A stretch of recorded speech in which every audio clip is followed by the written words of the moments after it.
The first punch never landed on my face. It landed on my marriage. It happened on a bright Saturday morning, under a clear blue sky, in front of nearly 100 people gathered outside an upscale boxing academy. My wife's coach smiled as if he had already won. My wife stood beside him without saying a word.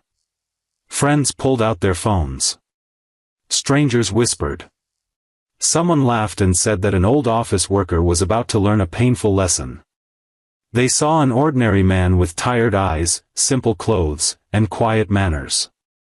What they didn't see was the life I had buried years earlier, a life filled with impossible missions, silent sacrifices, and the brotherhood of the Navy SEALs. I had promised myself never to fight again unless there was no other choice. That morning, someone made it personal. Before we continue, if you believe kindness, humility, and second chances are stronger than pride, please take a moment to like this video, leave a comment, share it with someone who needs encouragement, and subscribe to Dad's Soul Diaries. Your support helps stories like this reach more hearts. Most people believe betrayal happens in a single moment, but it usually begins with tiny cracks no one notices. Mine started months earlier. My wife, Vanessa, had decided she wanted to get into boxing after watching several championship matches on television. I encouraged her from the beginning because she had always struggled with confidence, and I believed learning a sport would make her stronger both physically and mentally. She joined an expensive boxing club where everyone admired the head coach, Victor Mercer. He was younger than me, taller, louder, and loved being the center of attention. Every social media post showed him surrounded by trophies, expensive cars, and students praising him like a celebrity. I never felt threatened because confidence doesn't come from comparison. It comes from knowing exactly who you are. I worked as a maintenance supervisor at a children's hospital. It wasn't glamorous. My hands smelled like machine oil more often than expensive cologne. I fixed broken elevators, repaired heating systems, and made sure the hospital never stopped running. Every day I watched frightened children smile because the lights stayed on and the machines kept working. That mattered more to me than applause. Years before, I had served as a Navy SEAL. After countless deployments and losing brothers I still dreamed about, I walked away from military life. I didn't leave because I was weak. I left because I wanted peace. I wanted mornings filled with coffee instead of gunfire and evenings filled with family instead of silence. Vanessa knew about my military past, but only the surface. I never shared the details. Some memories belonged to the ocean forever. As weeks passed, she spent more time at the gym than at home. Conversations became shorter. Smiles became rarer. Every time Victor's name came up, she defended him with unusual passion. She admired his confidence, his discipline, and his ambition. I simply listened. Love sometimes means giving people room to discover who they are, even if that journey hurts you. One sunny afternoon, I surprised Vanessa by bringing lunch to the gym. Through the glass wall, I noticed Victor standing unusually close to her. They laughed together while reviewing training footage. When they saw me, the laughter stopped. Victor looked me up and down with a smile that wasn't friendly.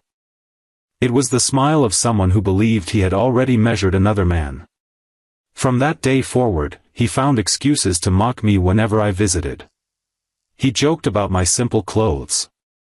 He called me the hospital handyman. He laughed at my quiet personality, telling everyone that real men dominate every room they enter. I answered every insult with calm silence. The members mistook silence for weakness. The truth was simple. I had seen enough violence to know that the loudest man is rarely the strongest. Rumors spread quickly around the gym. Some members hinted that Victor and Vanessa had become inseparable. I refused to believe gossip.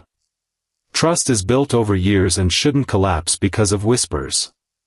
Still, every evening she returned home later than before. Sometimes she barely looked at me. The distance between us grew until our home felt like two strangers renting the same apartment. Then came Family Fitness Day, an event where members invited relatives to celebrate the academy. There were demonstrations, competitions, music, and food trucks parked outside under the bright afternoon sun. Vanessa insisted I attend. She said it would help me understand her new world. I arrived wearing jeans and a plain navy shirt. Victor arrived like a movie star. Everyone gathered around the outdoor ring built for exhibition matches. Cameras were everywhere. Children played nearby while adults cheered for friendly sparring sessions. Then Victor grabbed the microphone. He smiled at the crowd before pointing directly at me. He announced that every champion needed one volunteer from the audience. Then he invited Vanessa's husband into the ring, saying it would be a harmless demonstration. The crowd laughed before I even moved. I politely declined. That should have been the end. Instead, Victor continued humiliating me. He questioned whether I was afraid. He suggested Vanessa deserved someone stronger. Then, with the confidence of a man who had never been truly tested, he wrapped an arm around my wife's shoulder. The entire crowd turned toward me. I looked at Vanessa. She didn't step away. That hurt more than every wound I'd ever carried. Something inside me quietly broke. Not my patience. My illusion. I climbed into the ring. There was no anger on my face. Only disappointment. Victor bounced confidently, showing off combinations for the audience. He wore expensive gloves, custom shorts, and years of competitive boxing experience. The announcer reminded everyone this was only entertainment. I removed my watch. Folded my jacket. Placed both neatly on a chair. Then I stood completely still. Victor circled me with exaggerated confidence. He expected fear. Instead, he found complete calm. The kind of calm earned after surviving places where mistakes never received second chances. The first punch came fast. It missed. Not because I moved dramatically. Because I shifted half an inch. The second combination missed too. The crowd laughed, assuming Victor was playing around. He wasn't. His breathing changed.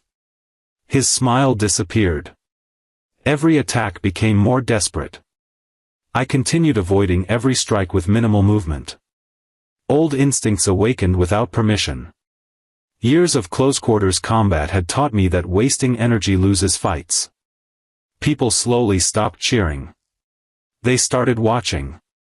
Victor finally rushed forward with everything he had. For the first time, I moved decisively. I slipped beside him. Controlled his balance. Guided his momentum. And gently placed him flat on the canvas without throwing a single punch. Silence covered the academy. Victor stared upward in disbelief. He had lost. Without being hit. I stepped back immediately and offered my hand to help him stand. He refused. His pride hurt far more than his body. Someone in the audience shouted that it was luck. Another demanded a rematch. Victor stood again, furious. He charged without waiting. This time, I protected myself. One controlled movement. One clean counter. One precise body shot. Victor collapsed onto one knee, unable to breathe for several seconds. No celebration followed. No victory pose. No raised fists. I simply waited until he recovered. The crowd no longer looked at me with amusement. They looked with confusion. An elderly veteran who had been watching quietly approached the ring. His eyes stayed locked on mine before he slowly saluted. Without saying another word, he nodded. He knew. Only another soldier recognizes certain movements. News spread quickly through the crowd. Someone asked if I had boxed professionally. Another guessed mixed martial arts. Finally, the veteran answered before I could.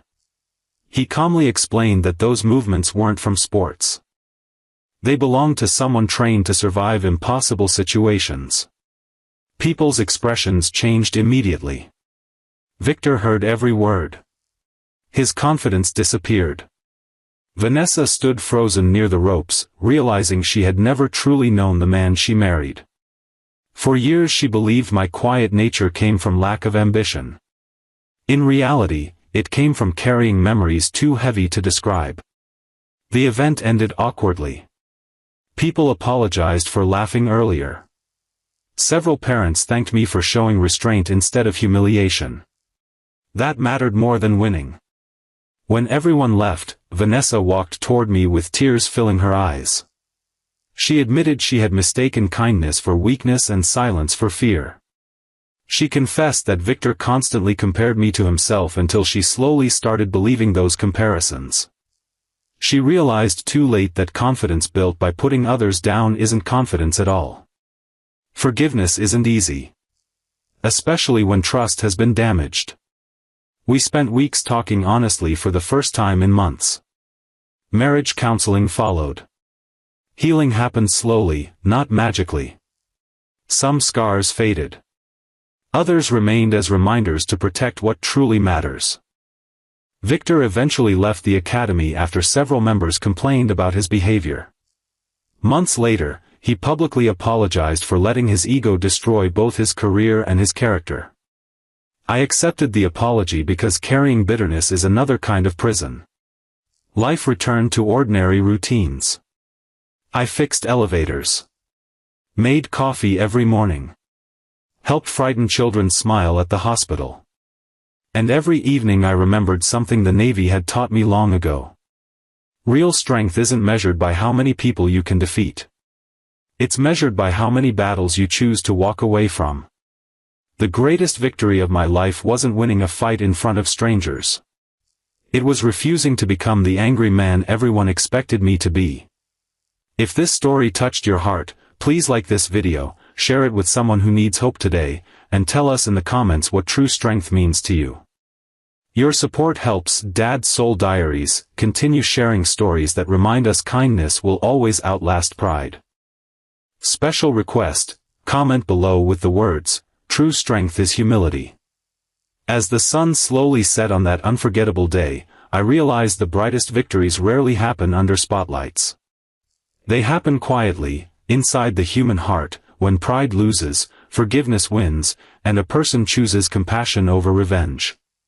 That is the kind of victory no trophy can ever represent, and it is the one I hope every person listening to this story experiences someday. The strongest warriors are not those who fight every challenge, they are the ones who know exactly when peace is worth more than proving a point. And in the end, that choice saved far more than my pride. It saved the man I had worked so hard to become. The conference room became completely silent when the CEO looked across the table and denied the promotion that everyone knew had already been earned. For 15 years, one man had sacrificed his nights, missed family events, and carried the weight of an entire department on his shoulders. Yet when the moment came to recognize his loyalty, the CEO smiled coldly and told him he was not executive material. What happened next shocked the entire company. The quiet single father did not beg.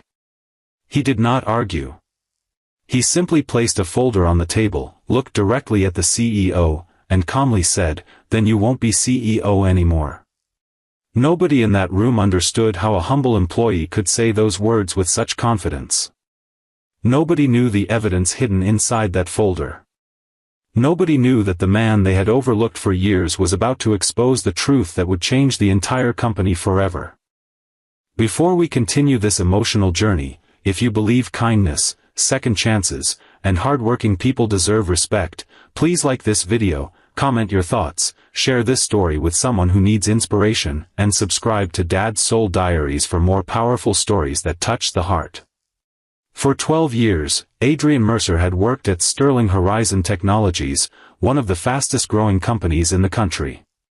Unlike executives who arrived in expensive cars and wore designer suits, Adrian arrived every morning before sunrise wearing simple clothes and carrying a small lunch bag prepared by his daughter, Nora. To most employees, Adrian was just a project manager. A reliable worker. A quiet man who rarely complained. But behind that ordinary appearance was a father fighting a battle every single day. After losing his wife, Elise, to a sudden illness, Adrian became the only parent responsible for raising Nora. She was only 6 years old when her mother passed away, and Adrian promised her that no matter how difficult life became, she would always feel loved. That promise changed everything. He worked longer hours. He accepted extra responsibilities. He sacrificed vacations and personal dreams. While other employees left the office at 5, Adrian often stayed until midnight fixing problems that were not even assigned to him. He never did it for praise.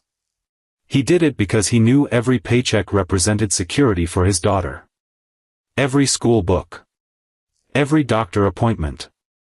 Every small moment of happiness. Over the years, Adrian became the person everyone depended on. When a major client threatened to leave, Adrian saved the account. When a new software system failed before launch, Adrian worked through the night and prevented a disaster. When younger employees made mistakes, he protected them instead of blaming them. People respected him. Everyone except the person who mattered most. The CEO of Sterling Horizon, Conrad Vail. Conrad was known as a brilliant businessman, but he was also known for his arrogance. He believed success came from power, image, and connections. He surrounded himself with executives who agreed with everything he said and ignored employees who quietly created real results. For years, Adrian watched less experienced employees receive promotions simply because they impressed the right people. He watched talented workers leave because they felt invisible. Still, he remained patient. He believed that eventually hard work would speak louder than politics.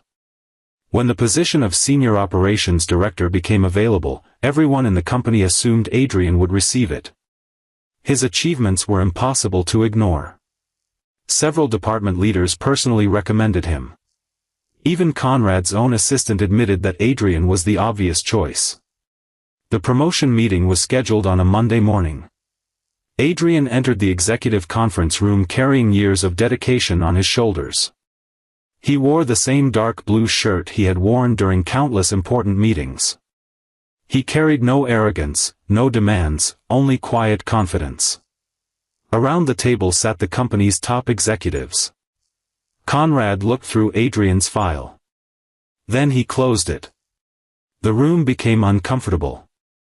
Instead of congratulating him, Conrad announced that the position would go to someone else. A younger executive named Blake Thornton, who had only been with the company for 18 months. The decision shocked everyone. Blake had connections. Adrian had results. But Conrad believed Blake represented the new image he wanted for the company. Adrian remained silent. He asked one simple question: why? Conrad explained that Adrian was valuable where he was. He said some people were better suited to support roles because leadership required a certain personality. Everyone understood what that meant. After 12 years of dedication, Adrian was still being viewed as someone who belonged behind the scenes. The painful part was not losing the promotion. It was realizing that no matter how much he gave, some people had already decided he would never be enough. Adrian slowly stood up and thanked everyone for their time. But before leaving, he placed a folder on the table. Conrad barely noticed it. Until Adrian spoke. The folder contained something that changed the atmosphere instantly. For the past 3 years, Adrian had secretly documented financial irregularities inside the company. Not because he wanted power, but because he believed protecting the company mattered more than protecting his career. Millions of dollars had been lost through questionable contracts approved by senior executives. Contracts that Conrad had personally signed. Adrian had discovered everything while reviewing operational reports. Instead of exposing it immediately, he spent months gathering undeniable proof because he knew accusations without evidence could destroy innocent careers.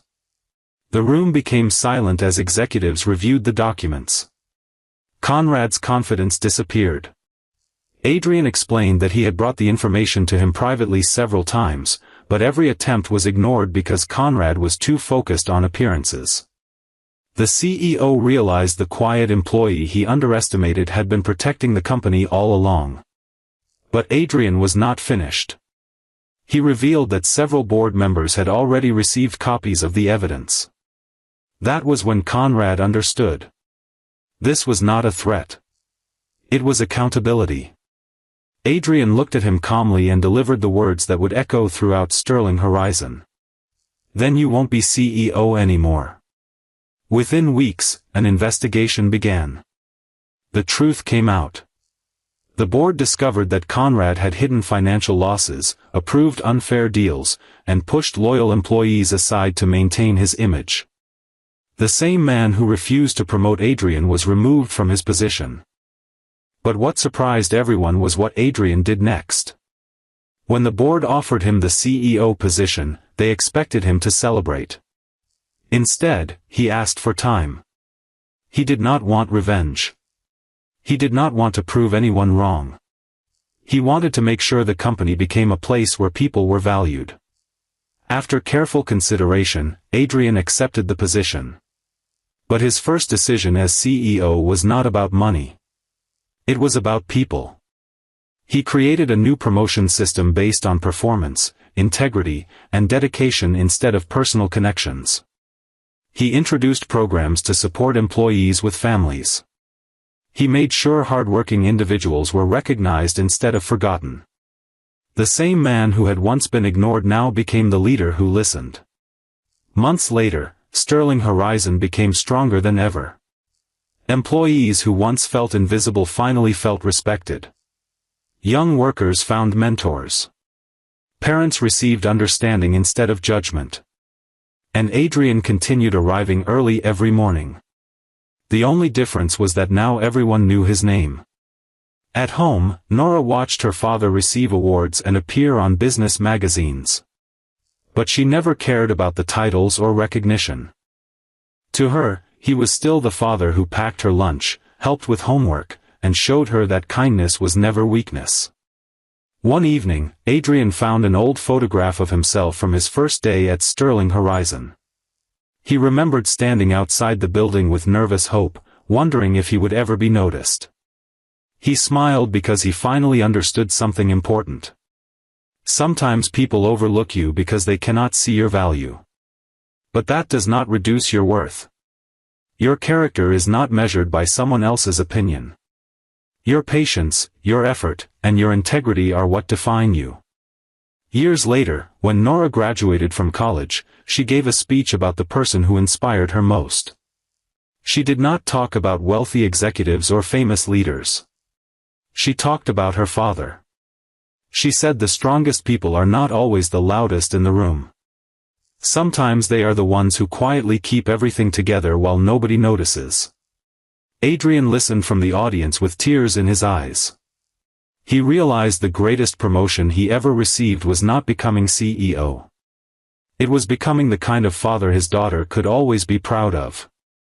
If this story touched your heart and reminded you that hard work, honesty, and kindness still matter, please like this video, share it with your loved ones, leave a meaningful comment, and subscribe to Dad's Soul Diaries for more inspiring stories that remind us of the power of courage and second chances. Special request: comment, "Hard work always wins," if you believe people should be valued for their dedication and character, not their position or status. As the sun set behind the Sterling Horizon building, Adrian stood by his office window looking over the city. Years ago, he was just another employee walking through those doors unnoticed. Today, he was leading the same company that once refused to recognize him. But his greatest victory was never proving his enemies wrong. His greatest victory was proving that patience, honesty, and kindness can rise above arrogance. Because sometimes the people who are ignored the longest become the ones everyone remembers forever. The entire dojo fell silent the moment 17-year-old Rowan Mercer collapsed to her knees, desperately clawing at the arm locked around her throat. Her face turned crimson. Her desperate taps against the mat were ignored. Instead of releasing the choke, the reigning black belt tightened it even harder while several students laughed nervously from the sidelines, convinced this humiliation was simply another lesson. Then, from the entrance flooded with bright midday sunlight, a calm voice echoed across the room with chilling certainty. Whoever had just walked in wasn't shouting. He wasn't panicking. Yet every person inside instinctively froze. Some recognized him immediately. Others had no idea why the instructors suddenly looked terrified. Only one sentence cut through the silence like steel. "Don't forget who I am." Before the story begins, please take a second to like this video, leave a comment, share it with someone who believes in kindness and second chances, and subscribe to Dad's Soul Diaries. Your support helps us continue bringing powerful stories that remind the world that compassion is stronger than cruelty. The Saturday morning class had started like every other. Bright sunshine poured through the large front windows of the Community Martial Arts Academy, filling the polished wooden floor with warm light. Families sat along the walls, children stretched before class, and trophies sparkled inside glass cabinets. From the outside, it looked like the perfect place to build confidence and discipline. Yet beneath its polished reputation hid something much darker. Rowan had spent almost 3 years training there, believing hard work would eventually earn respect. Instead, every promotion brought more pressure. Every mistake became another excuse for public embarrassment. She was gifted, determined, and disciplined, but she wasn't part of the instructor's favorite circle. The Academy's star competitor was 22-year-old black belt Kieran Holt, a regional champion admired for his medals and aggressive style. Parents applauded him. Younger students wanted to become him. Few noticed how his confidence slowly transformed into arrogance. Sparring with beginners became opportunities to display dominance instead of teaching. Losing control became easier each month because no one challenged him. The instructors valued championships more than character. Rowan never sought attention. She lived with her widowed grandmother, worked part-time after school, and trained because martial arts had once given her hope after losing her parents in a highway accident years earlier. Every bruise reminded her she could survive pain. Every completed class felt like another step toward rebuilding herself. She believed respect wasn't demanded. It was earned. That morning, partners were assigned for advanced sparring demonstrations. Rowan expected another student her own rank. Instead, she heard her name paired with Kieran. Murmurs spread around the room. Some students exchanged worried glances because everyone knew Kieran treated demonstrations like championship fights. At first the exchange looked controlled. Rowan moved carefully, relying on timing rather than power. She avoided several attacks and even landed a clean point that surprised the spectators. A few younger students quietly smiled, amazed that someone smaller could challenge the Academy's champion. That single moment wounded Kieran's pride far more than any punch ever could. His movements changed instantly. Every technique became harder. Every grab became rougher.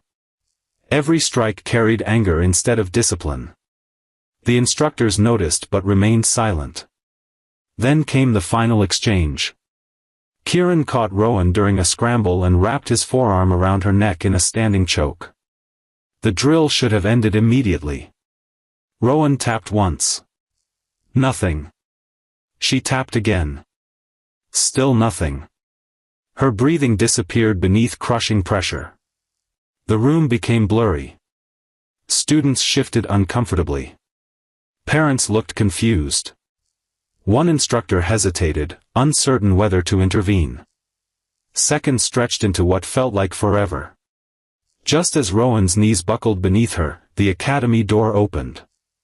The man entering wore faded jeans, a gray shirt, and carried an old duffel bag over one shoulder. His hair had begun turning silver, and a faint scar crossed one eyebrow. Nothing about him suggested fame or authority.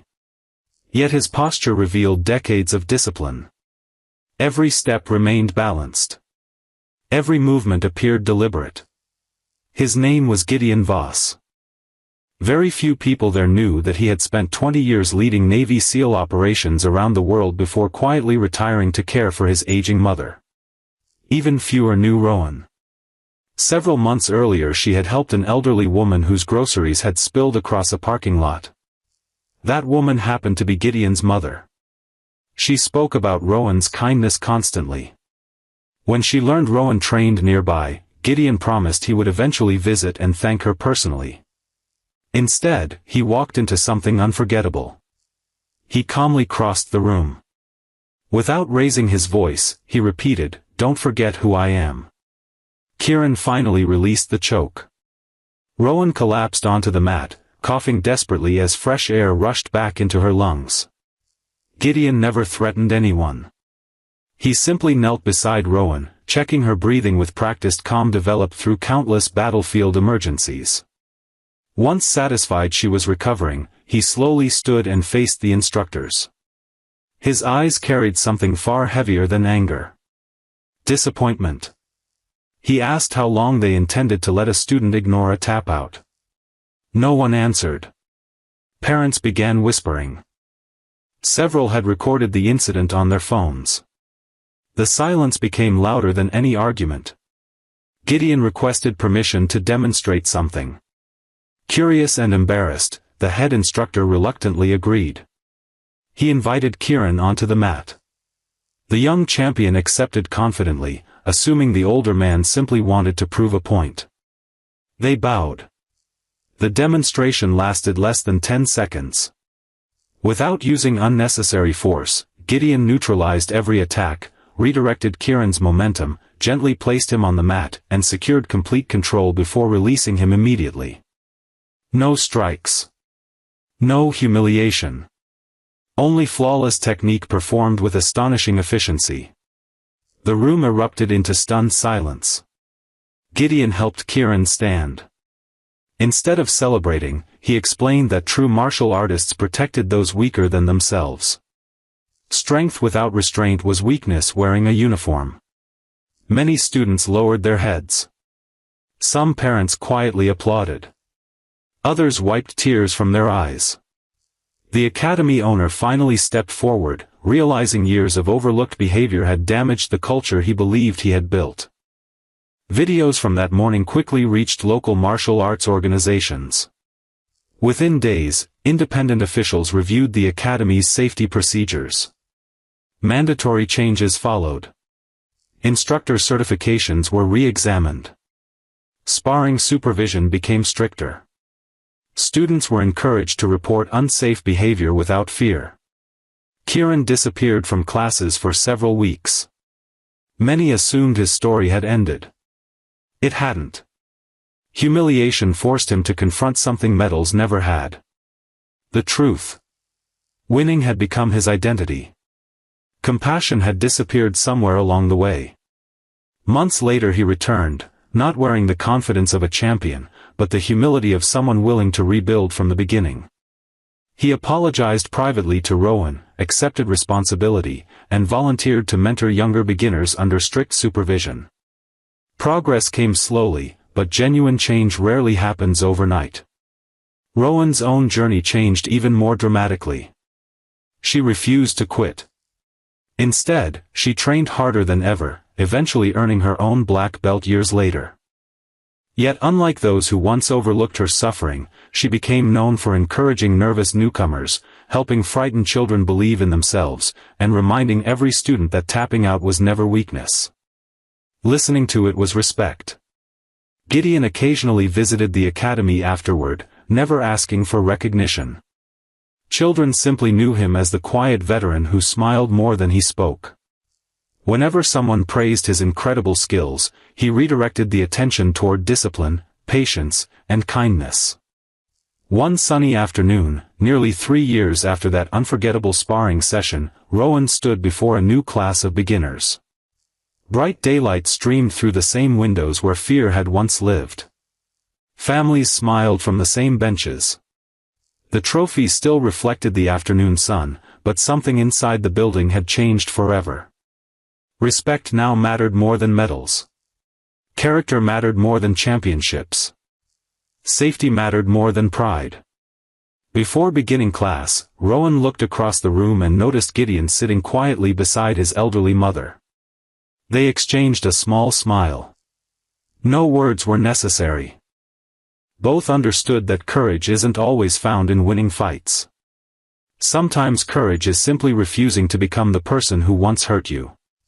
If this story has touched your heart, please like, comment, share this video, and subscribe to Dad's Soul Diaries. Your support allows these meaningful stories of courage, redemption, and kindness to reach more people around the world.